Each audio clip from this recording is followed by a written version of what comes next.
Hello dear student, we have started the lesson Some Natural Phenomena. In that we have discussed when we rub then the charges are developed. Already we have done the activity of balloon and a refill. In today's video I am going to tell you, as you know, that when we are rubbing the charges are developed. But how we came to know that the charges, the positive and negative charges are developed? Then how do they develop? Let's see this activity. Now on the screen you might have seen the two things, that is glass rod and silk cloth. On the glass rod, when you rub the glass rod and silk cloth, as we are rubbing the two things, the charges are developed. As you know that when we rub, the charges are developed.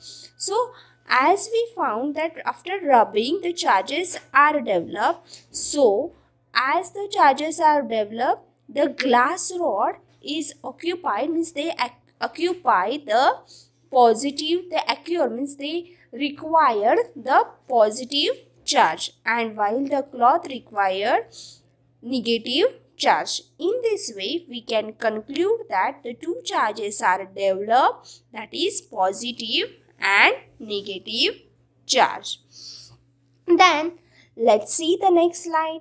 See this idea of facts that after rubbing, as you know, as the glass rod is rubbed against the silk cloth, the glass rod acquires the positive charge and silk cloth acquires the negative charge. Now, if after rubbing the charges are developed, as we know that when we rub the two things, the charges are developed. But the charges which are developed after rubbing, they are static, means they do not move. They are steady, they do not move. But the charges which can move, they form a current. Now in electricity, we have learned in the class 6, the electricity, the charges are moving. So when the charges are moving, they constitutes the current. So as you know, when we rub the two things, the two charges are developed, that is positive and negative charges. And we have now also learned the charges produced by rubbing, they are static. Static means they do not move. Now let's see the next thing, that is transfer of charges. Let's see the new point, that is transfer of charges. Now how do this transfer of charges takes place? Let's do the activity. Now in your book the activity is given. Let's see that activity. So what things we require? Now material required for it, the empty jam bottle and cardboard. We need a big cardboard which is bigger in size, and it's on mouth of the bottle, piece of the hole in it, so that metal paper clip can be inserted. Now what you have to do? You have to put a hole in the cardboard. On the cardboard you have to put a hole so that metal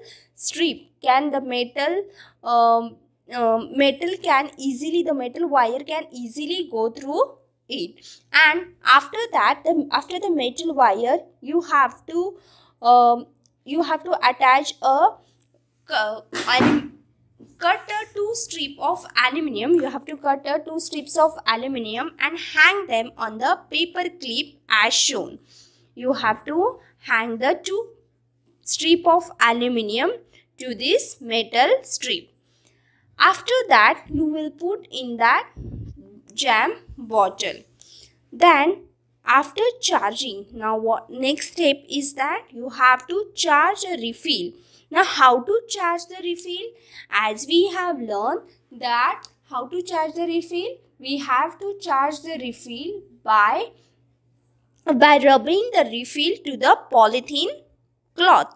Rubbing the polythene cloth, we can charge the refill. After charging this refill, touch it with the end of the paper clip. Now you can see in the figure that you have to keep near to bring this charge refill to the near to the paper clip. Then what you can observe? You can notice that the strips are moving away from each other. They are moving away from each other. You will notice that they will move away from each other. So what we can conclude through this? Let's see the conclusion. When a charge refills are brought near to the paper clip, the charges from the clip transfer to the metal foil, as the both of the strips acquires the same charges, and as that refill, therefore they repel each other and move away from each other.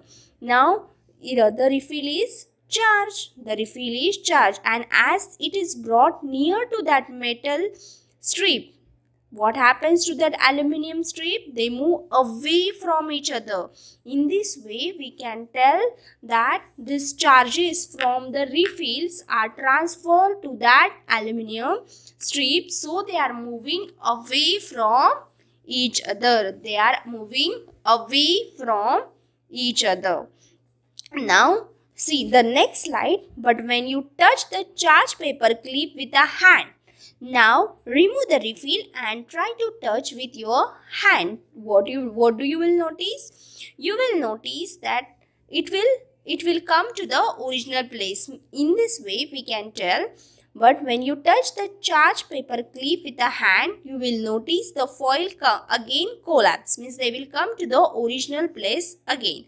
This is because, why does it happen? Because when you touch it with the hand, they transfer the charges to the earth through your body, and as a result they become discharged. What happens? See, when you will touch with our hand, with your hand, what is going to happen? The charges are transferred from our hand to the earth. And this process, the process of transferring the charges from the charged body to the earth, that is called as an earthing. Now, you might have seen or you might have heard that if you will look at your home, the wires consist of three wires. That is, one is positive, one is neutral, and another wire is of earthing. You might have heard about earthing wire. So that wire helps transferring the charges from the charged body to the earth, and that process is called as an earthing. This is very important. Then let's see the next slide. If you will look at this slide, now as you know that we have made which we have done with a paper clip, that was an homemade electroscope. Now see, this device that is used to detect. Now this device, you can see this device is made up of metal foil, copper wire, aluminium foil. This is same like the previous slides which we have discussed about how the refill we used to bring to that, and the aluminium foil used to move away from it. So that was homemade electroscope. But this device made that is used to detect the charge on this body is called as an electroscope. This instrument is called as an electroscope, which is used to detect the charge. When anything will bring now this near to the metal foil, if you will bring any charge body, the aluminium foils are going to repel or attracts. So this instrument is called as an electroscope, and which in previous slide which we have made, that it was a homemade electroscope. Are you getting this? Now, for using this phenomena, we are going to learn the next point. So there are so many destructive phenomena to some extent. Now you can see in the picture, there you can see the volcano, lightning, earthquakes. So these are many destructive phenomena, means which can damage the human life. This phenomena can damage the human life. Now you can see in the picture, the first is volcano, in the middle is earthquake and lightning. Let's learn them one by one. So we are going to discuss the two important phenomena, that is lightning and earthquake. In this in this chapter already I have told you that we are going to discuss about lightning and earthquake. We are going to learn how the lightning takes place, how it causes, and what measures we can take of it. So let's learn about lightning. Now, what is the lightning? You might have seen the electric spark near at some places. Now, mostly we can see during the rainy season. We can see the sparks, small sparks at home. So, but the sparks which takes place on huge scale, on a large scale, it is the sparks which takes on large scale, such a phenomena is called as a lightning. So it is an electric spark. Lightning is nothing but an electric sparks on a large scale. It is caused due to the accumulation of the charge on clouds. Now how does the clouds possess charge? Let's learn them. So let's learn them. Now on a stormy days, most of the stormy days means during the rainy season. During the rainy season, you might have observed this lightning. You might have observed mostly during the stormy day, during the thunderstorm. So on a stormy day, large particles of the clouds gather. What happens during the stormy day? You can see the black colors clouds are gathered. So large particles of the clouds gathers and electric charges are developed.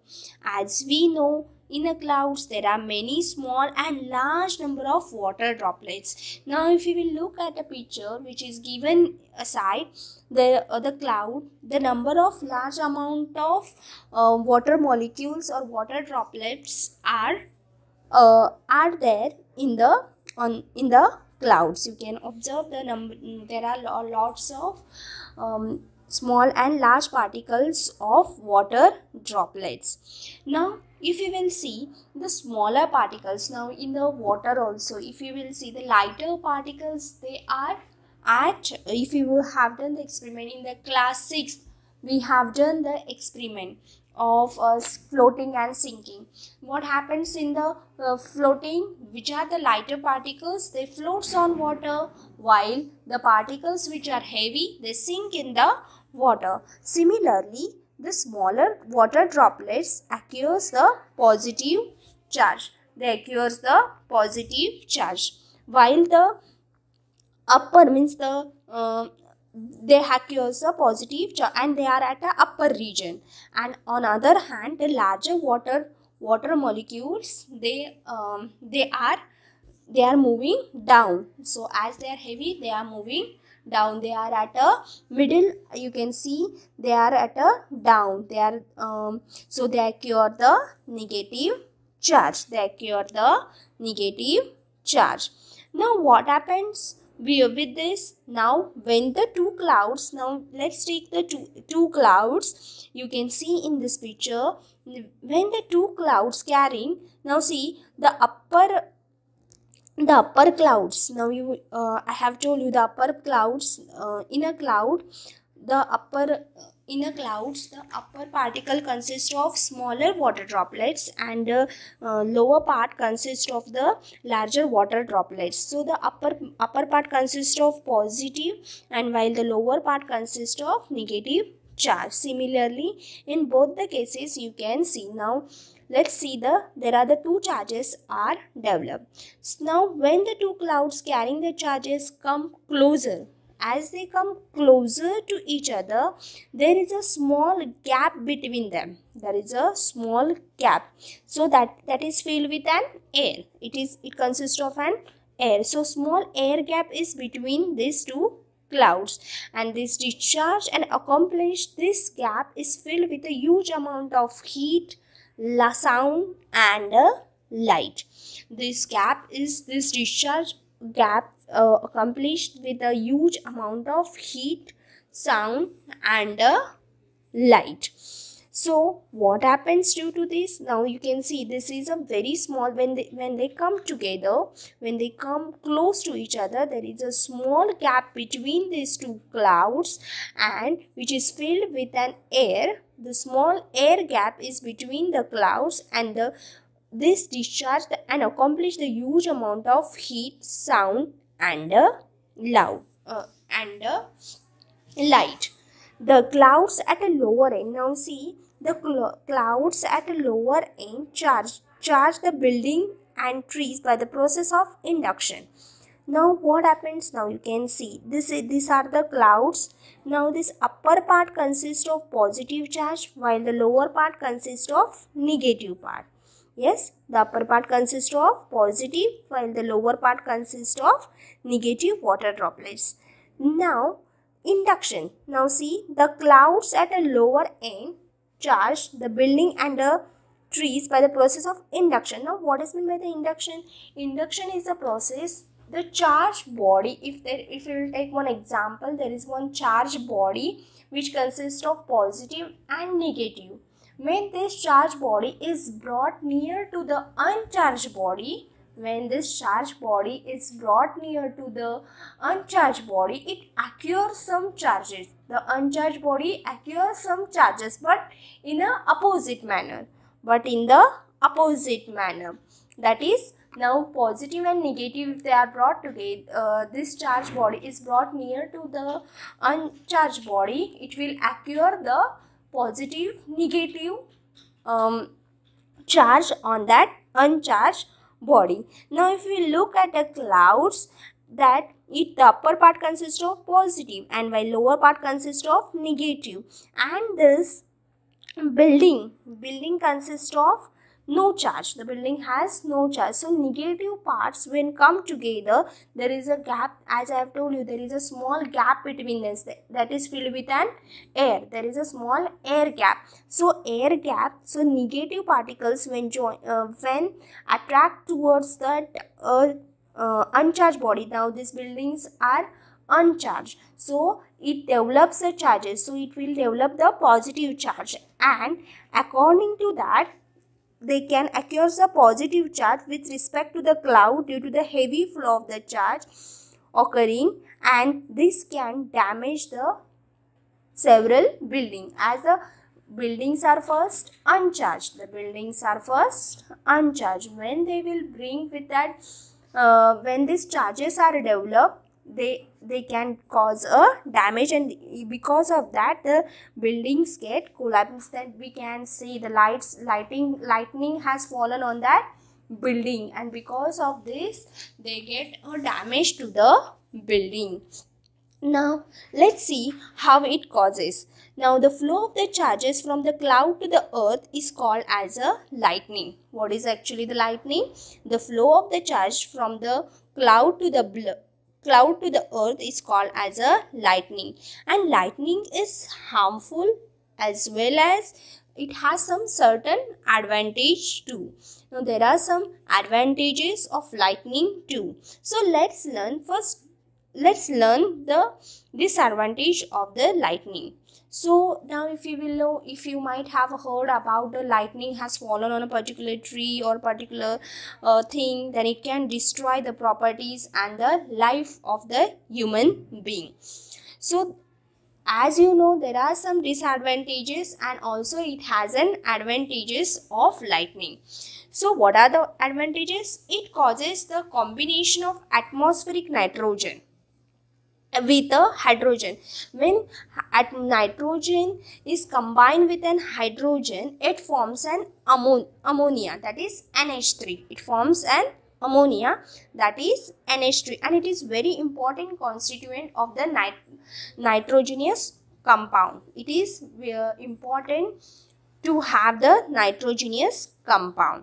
So this is one of the advantage, and the most important advantage, that is it allows the combination of oxygen to form ozone. Now, as you know, ozone is very important, which protects the life on the earth from the harmful ultraviolet radiation. These oxygens, the oxygens are bring together to form O3, which is very important. So it protects. So the direct rays of the sun is avoided. The direct sun rays are avoided. It protects the ultraviolet rays. So we can it is very useful that is we can protect our skin cancer. We can avoid the skin cancer, eye damage. So ozone layer is very important. So these are the advantages of a lightning. Then the last point is conductor. Now lightning conductor is most of the building you might have heard about a lightning conductor. Now as you know, the when lightning is fall on the particular building, it can damage the building. So it is the Benjamin Franklin has discovered the lightning conductor which protect the property from the damaging of lightning. So this is installed in the tall buildings and towers. This instrument, lightning conductor, is installed in the tall buildings and a tower, which will protect them from the collapsing or damaging. So what is that? Now see, when a lightning strikes the lightning conductor, what happens if the lightning, now you can see in the image, if the black color strip, you can see that is a lightning conductor which is discovered by the scientist named Benjamin Franklin. Okay, you can see the black strip which is near to that building. So that is lightning conductors. When lightning occurs, that lightning, what happens, when lightning strike the lightning conductor, projecting out provides the path to flow to the charge throughout the strip down into the earth to the metal plate. Now what happened, the lightning strikes this lightning conductor. This lightning is passed through this lightning conductor and it passes down to the earth. It flows, the lightning flows through this strip down to that earth, and in the earth there is a metal strip, metal plate which reacts with the lightning, which avoids the lightning. So the earth having the zero potential, which does not experience any damage. The earth has a zero potential, so no reactions takes place due to the lightning. So most of the heavy towers or the buildings are attached to the lightning conductor to avoid the lightning damage. Now what are the safety, the last point of this? So we should take care of ourselves. So when we are outside our house, after hearing the thunder and lightning sound rush, we should move to the safe place. The second thing, do not stand under a tall tree, shelter in a park or nearby any elevated place, etc. We should not stand near to the tall trees. If a driving, stop the vehicle immediately. That if we are traveling, then we should stop immediately. Carrying the umbrella is not safe during the thunderstorm. Carrying the umbrella is not safe during the thunderstorm, because it can easily as it is a good conductor of it can easily conduct the lightning, and it can cause a damage to our life. Then the next is stay away from the poles and metal objects, because metal is a good conductor of lightning. So we should be away from the pole and metal object. Do not lie on the ground. We should never lie on the ground, as sometimes we can say the body is also the good conductor of it. So if we are out, so what position we have to do? And so there is one advantage, or there is one thing we can do it. Instead of squat, lie on the ground, place your hand on the knee. With your hand on the knee, and head between the hand so that you become a smallest target to the stroke. So that, see, you can see the position of the man which is given aside. You have to sit like this so that we cannot strike for the lightning. So these are the safety rules we have to follow during the outside our home. But if you are inside our house, then what things we have to do? During lightning, we should never come in a contact with the telephone wire, electric wire, and also the mobile phone. It should be avoided. Then the bathing should be avoided, or avoid a contact with the running water, as a running water is a good conductor of a lightning as charges. So we should avoid contact with the water and also with the electric appliances. So these are the advantages and disadvantages of the lightning and measure to be taken during the lightning. I hope you all have understood it. Still, if you have any doubt regarding, you can ask me. In the next video, we are going to discuss about the earthquake in the next video. Thank you.